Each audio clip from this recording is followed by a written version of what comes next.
When we talk about starting the day with God, we are really talking about establishing a foundation before anything else begins to compete for our attention. Long before the emails arrive, before the news cycle starts shaping our emotions, before responsibilities begin pulling us in a dozen different directions, there is a quiet opportunity to decide what will occupy the center of our lives. Most people understand the importance of a good start. Athletes prepare before competition. Musicians tune their instruments before a performance. Architects spend time laying a proper foundation before constructing a building.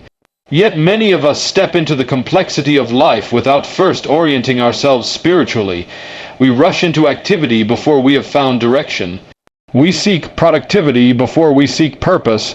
The reality is that every day begins with a choice. We will either allow the world to tell us who we are and what matters most, or we will allow God to do it. That choice may seem small in the moment, but its consequences are profound. The first voices we listen to often shape the thoughts we carry throughout the day. There is a psychological principle that helps explain this. The mind naturally prioritizes what it encounters first. Early impressions create mental frameworks through which later experiences are interpreted. If the first thing we absorb each morning is anxiety, conflict, or distraction, those influences often remain with us. But if we begin with God, we create a different framework. We remind ourselves that there is a reality greater than our fears, a wisdom greater than our understanding, and a purpose greater than our immediate circumstances. This is not merely about developing a religious habit, it is about establishing a relationship. There is a significant difference between checking a spiritual box and genuinely seeking the presence of God. One is routine, the other is communion. One satisfies the conscience temporarily, the other transforms the heart gradually.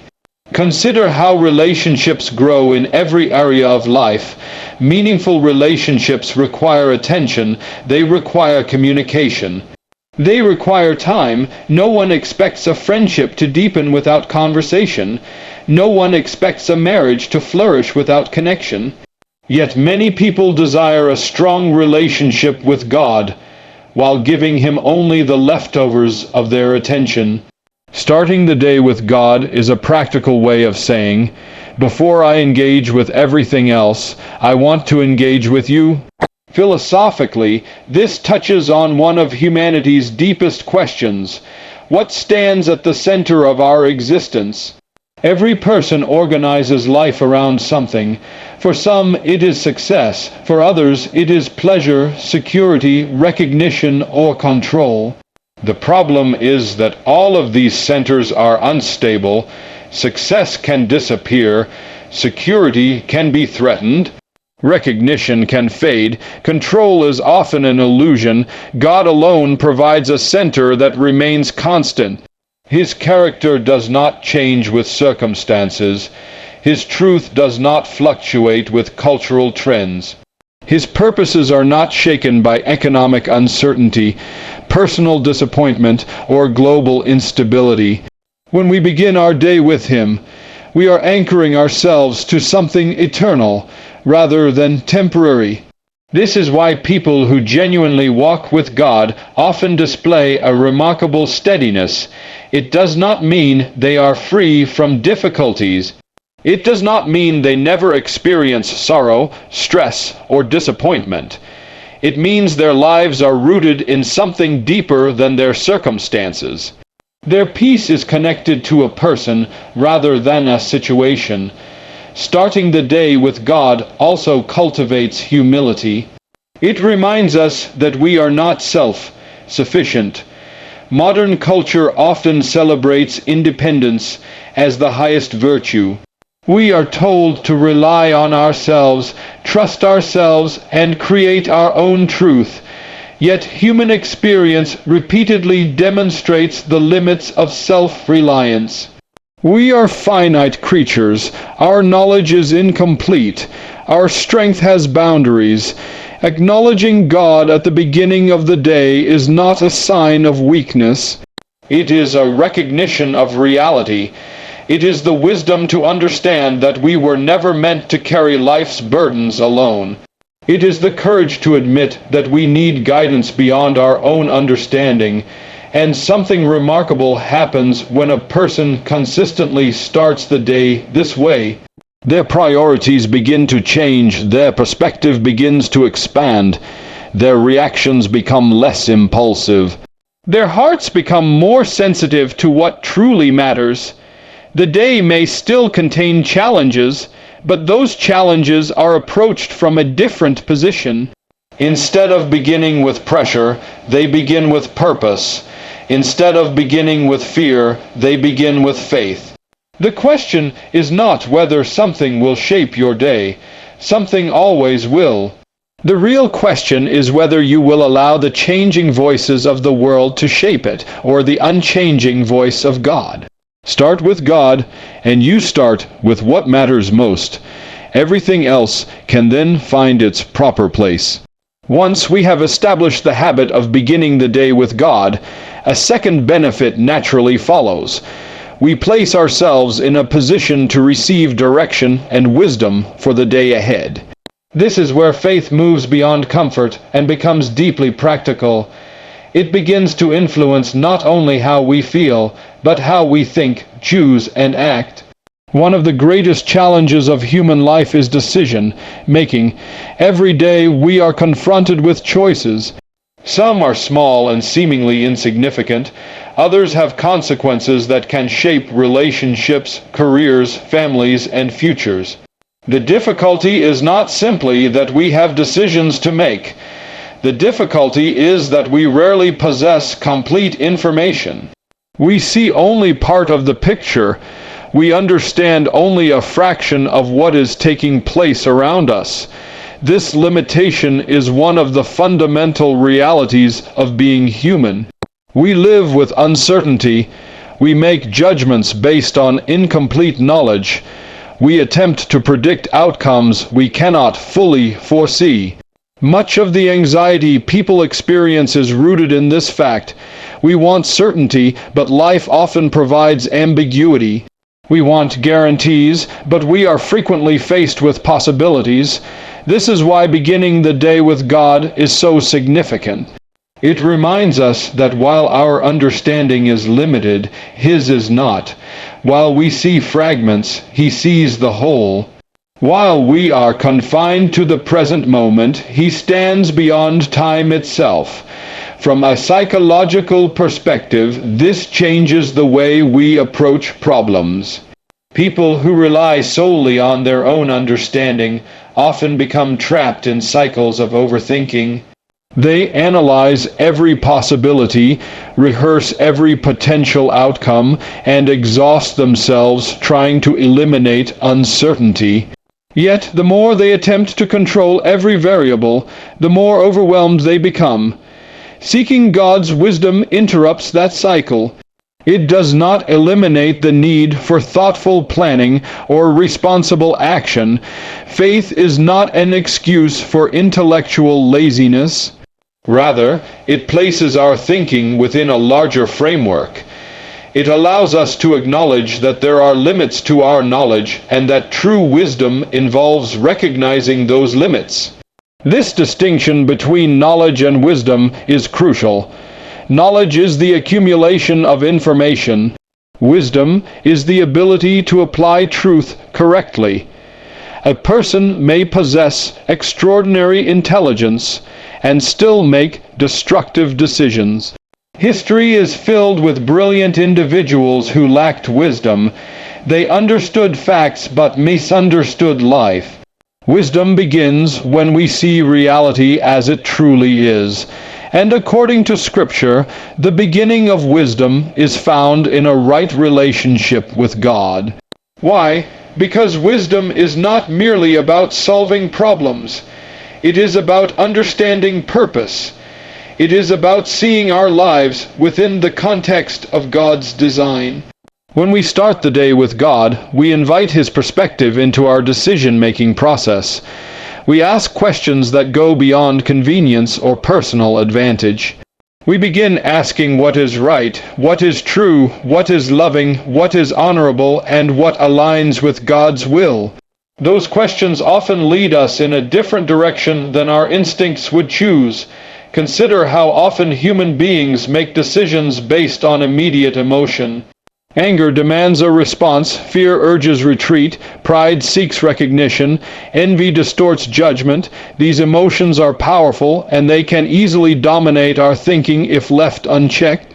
Beginning the day with God creates a space where those emotions can be examined before they begin directing our behavior. Prayer slows us down. Reflection creates perspective. Scripture provides principles that challenge our impulses and refine our judgment. Many of life's greatest regrets are not the result of a lack of intelligence. They are the result of decisions made in moments of emotional haste.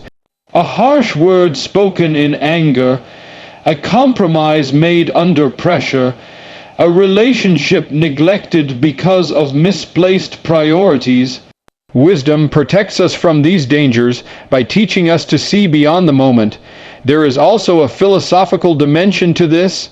Human beings often assume that freedom means having unlimited choices. Yet unlimited choices without wisdom can become a burden rather than a blessing.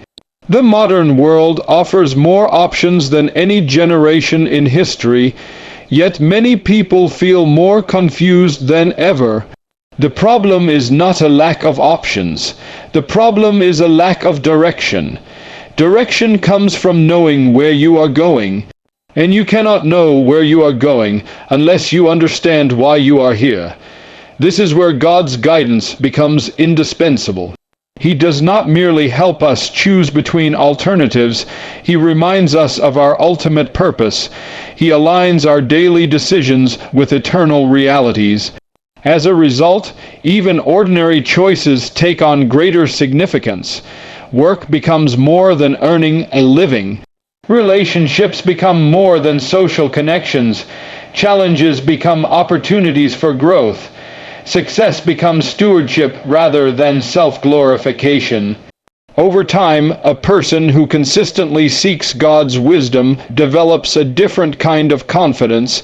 It is not arrogance. It is not the belief that they will never make mistakes. Rather, it is the assurance that they do not walk alone. They know that the God who sees the end from the beginning is capable of guiding each step along the way. The world often tells us to trust our instincts above all else. God invites us to trust His wisdom above our own. One path depends on limited human understanding. The other depends on the infinite knowledge of the Creator. And when we begin each day by seeking that wisdom, we discover something extraordinary.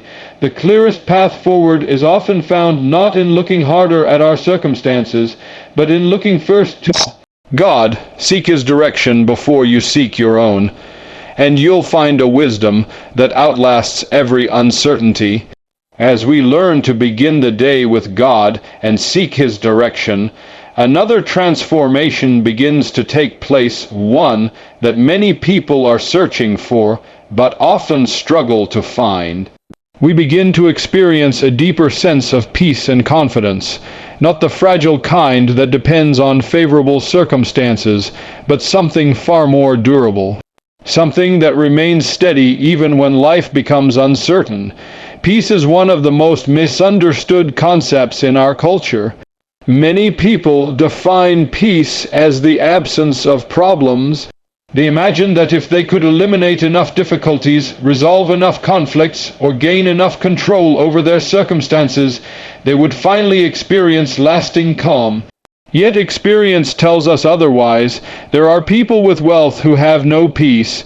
There are people with success who cannot sleep at night.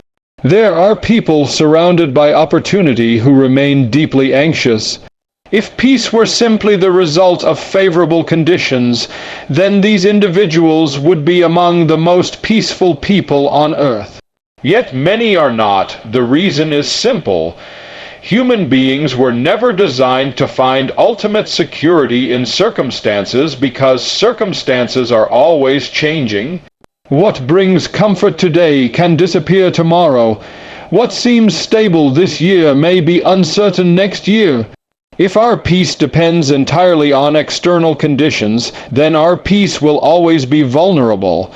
This is where beginning the day with God becomes so important. It shifts the source of our security. Instead of placing our confidence in things that change, we place it in the one who does not. Psychologically, much of anxiety is rooted in uncertainty. We worry about outcomes we cannot predict. We fear events that may never occur. We replay conversations, anticipate problems, and imagine scenarios that exist only in our minds.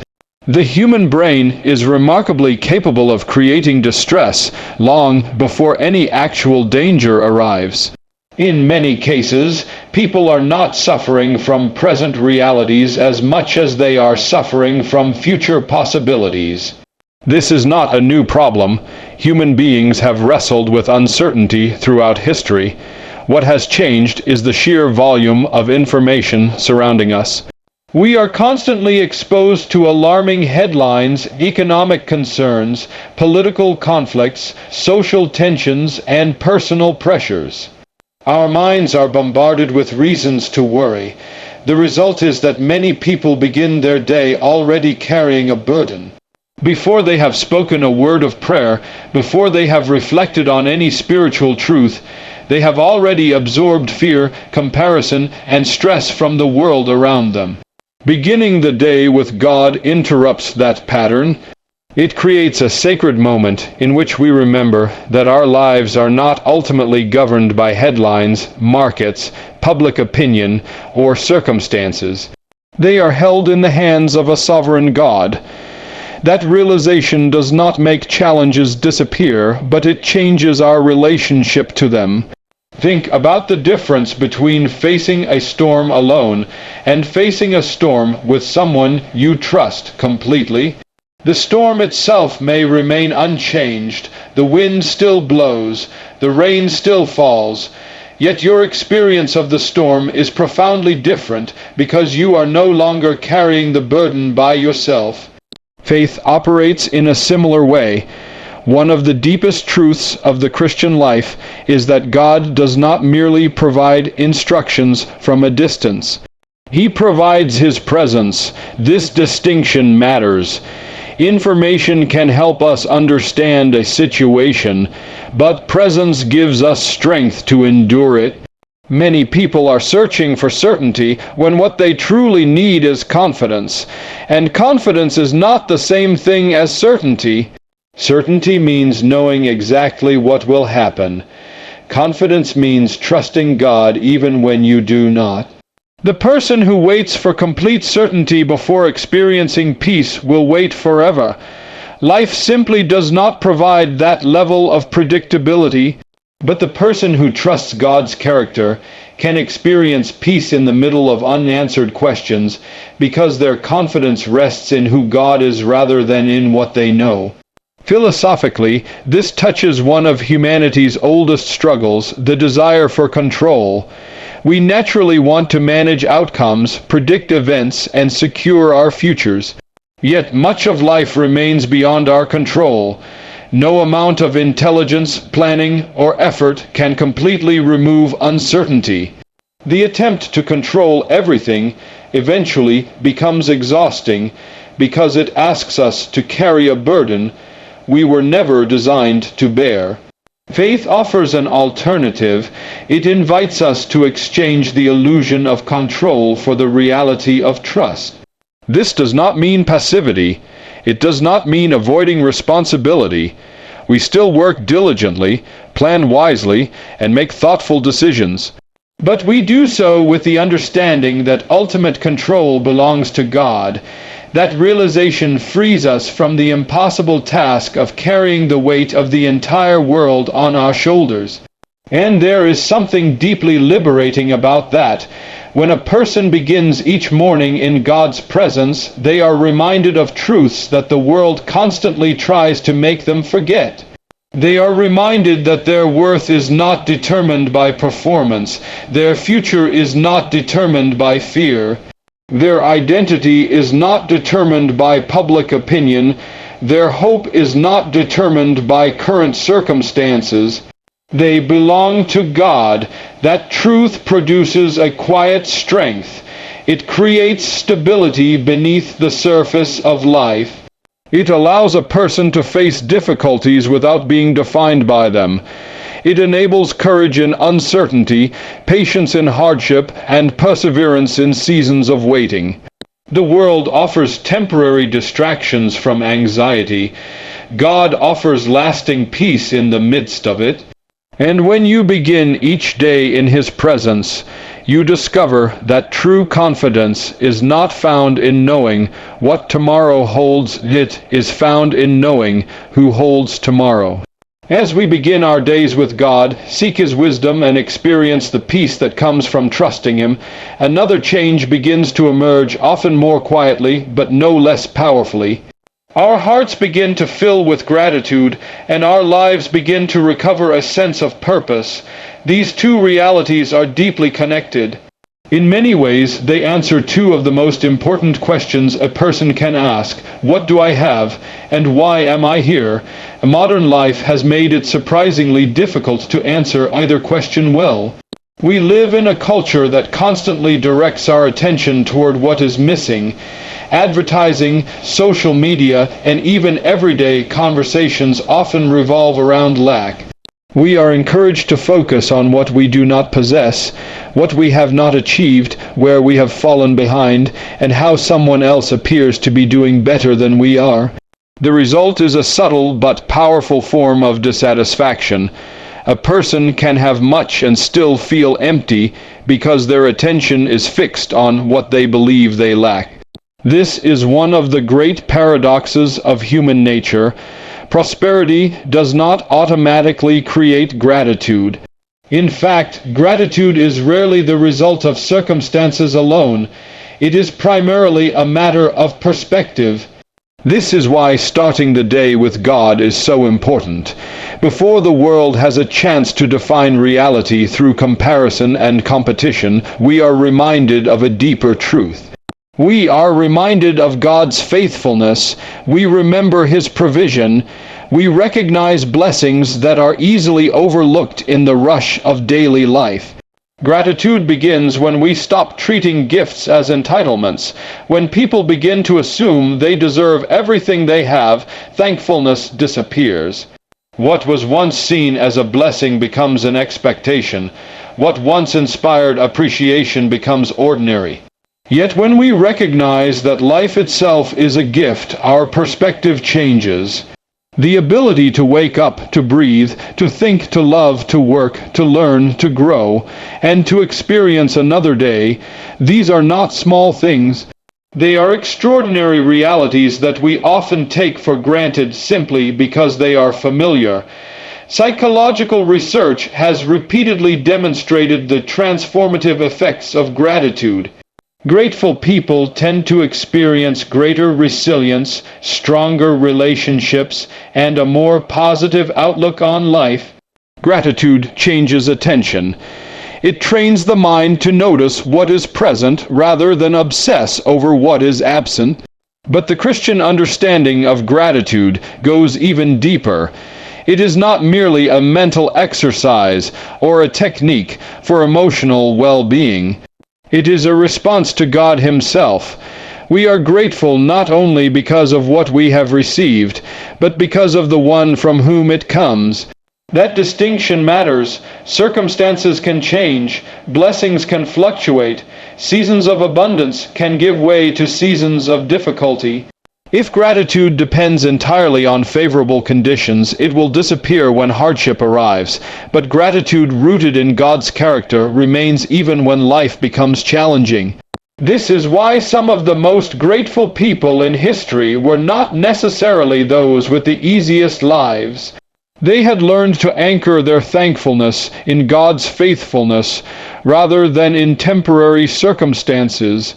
And gratitude naturally leads us to another profound reality: purpose. The human soul longs for meaning.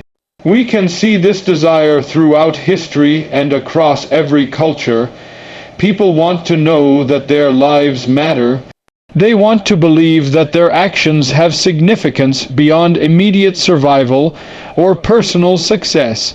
Yet many people struggle because they seek purpose in places that cannot sustain it. Some pursue achievement, believing that accomplishment will provide lasting meaning. Others pursue wealth, status, or recognition. Yet even when these goals are attained, a deeper question often remains unanswered. Is this all there is? The reason that question persists is because human beings were created for something greater than self-centered existence. We were created for relationship with God and participation in His purposes. When we begin the day with God, we remind ourselves of this truth before the demands of life begin pulling us in countless directions. We remember that our value is not determined solely by what we produce. Our identity is not based on titles, accomplishments, or public approval. We are people created by God and for God. This understanding transforms the way we approach ordinary life. Work becomes more than a paycheck. It becomes an opportunity to serve faithfully. Relationships become more than social arrangements. They become opportunities to reflect God's love. Challenges become more than obstacles. They become opportunities for growth, character, and dependence upon God. Even suffering can take on new meaning when viewed through the lens of God's larger purposes. Philosophically, purpose provides coherence. It organizes life around a central reality. Without purpose, experiences feel fragmented, events seem random, successes and failures appear disconnected. But when a person understands that God has called them to live for something beyond themselves, life's pieces begin to fit together. This does not mean every question is immediately answered. It does not mean every path becomes obvious. But it does mean that each day is connected to a larger story, a story authored by God. And there is tremendous strength in knowing that your life is part of something greater than your immediate concerns. When gratitude fills the heart and purpose directs the soul, a person becomes less vulnerable to the endless cycle of comparison and dissatisfaction that dominates so much of modern life. They begin to recognize that what God has entrusted to them is enough for today's assignment. They stop measuring their lives against everyone else's and start focusing on faithfulness. That is a powerful way to live. The world teaches us to ask, "What more can I get?" God teaches us to ask, "How can I faithfully use what I have been given?" And when gratitude and purpose meet in the presence of God, every day becomes more than a routine. It becomes a calling. As we come to this final thought, we arrive at the place where everything we have discussed begins to converge. We have considered the importance of beginning the day with God. We have explored how that practice provides direction and wisdom. We have seen how it cultivates peace and confidence, and how it nurtures gratitude and purpose. The natural question now becomes, what difference does all of this actually make? The answer is simple, yet profound. Start your day with God and watch what happens not only in isolated moments of devotion, but throughout the entire course of your day and eventually throughout the course of your life. One of the remarkable truths about human development is that lasting transformation rarely occurs through dramatic events alone. More often, it occurs through small, repeated actions that gradually shape character. A river carves through rock not because of a single surge of water, but because of continuous flow over time. In the same way, the habits we practice daily become the architects of the people we eventually become. This principle is both psychological and spiritual.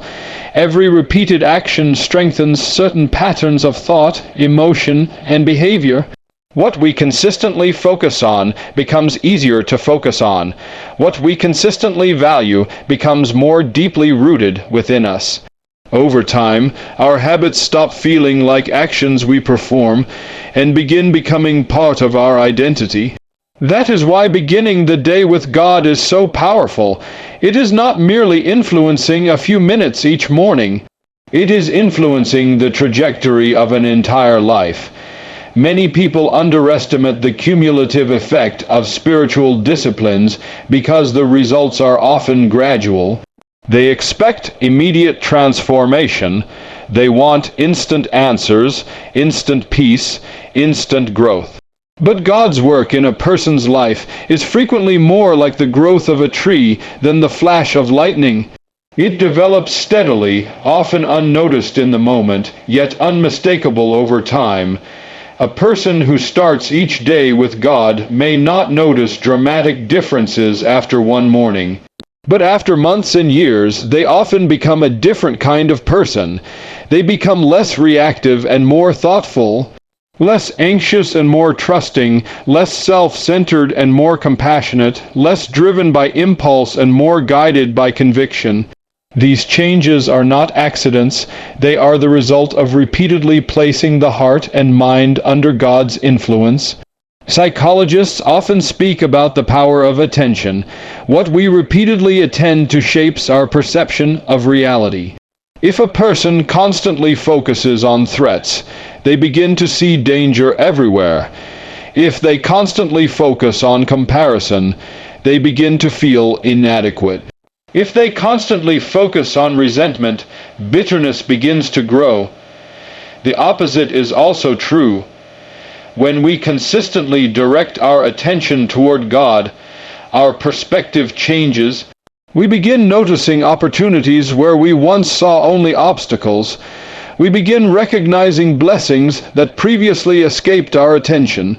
We become more aware of the needs of others and less consumed by ourselves. This shift affects relationships in profound ways. People who spend time with God often become more patient because they are continually reminded of God's patience toward them. They become more forgiving because they understand how much they themselves have been forgiven. They become more gracious because grace has become a reality they experience rather than merely a concept they understand. The transformation is not merely internal. It becomes visible. Families notice it. Friends notice it. Colleagues notice it. The way a person speaks changes. The way they respond to pressure changes. The way they handle disappointment changes.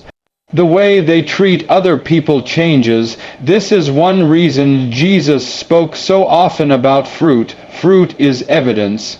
It is the visible outcome of an invisible process. Healthy roots eventually produce visible results. Philosophically, this touches upon a fundamental truth about human existence. We become what we repeatedly love, pursue, and worship. Every life is being shaped by something. The question is never whether we are being formed. The question is what is forming us. For many people, the primary forces shaping their lives are fear, ambition, entertainment, public opinion, or material success. These influences are powerful, but they are ultimately insufficient. They can motivate behavior, but they cannot fully satisfy the deepest needs of the human soul. Only God can do that. When God becomes the first influence of the day, His presence gradually begins shaping every other part of life. Decisions become wiser, reactions become calmer, priorities become clearer, relationships become healthier. Even difficulties begin serving a greater purpose. And perhaps most importantly, we begin seeing God's hand in places where we once saw only coincidence. We notice moments of guidance, moments of protection, moments of provision, moments of unexpected encouragement. not because God suddenly became active, but because our hearts became more attentive to his activity. The longer we walk with him, the more we recognize that he has been present all along. This does not mean life becomes easy. Faith does not eliminate hardship, disappointment, or struggle. Christians experience loss, uncertainty, and pain just like everyone else. The difference is not the absence of challenges. The difference is the presence of God within those challenges. And that presence changes everything. It gives meaning to suffering. It gives courage in uncertainty. It gives hope in darkness. It gives strength when our own resources have been exhausted. Over time, the evidence becomes undeniable. The person who consistently begins the day with God discovers that what started as a daily practice has become a way of life. Their perspective changes, their character deepens, their faith matures, their influence grows. And when they look back over the years, they realize that the greatest miracle was not that God changed their circumstances overnight. The greatest miracle was that God changed them. So start your day with God, and one day you will look back and discover that while you were seeking his presence each morning, he was quietly transforming your entire life.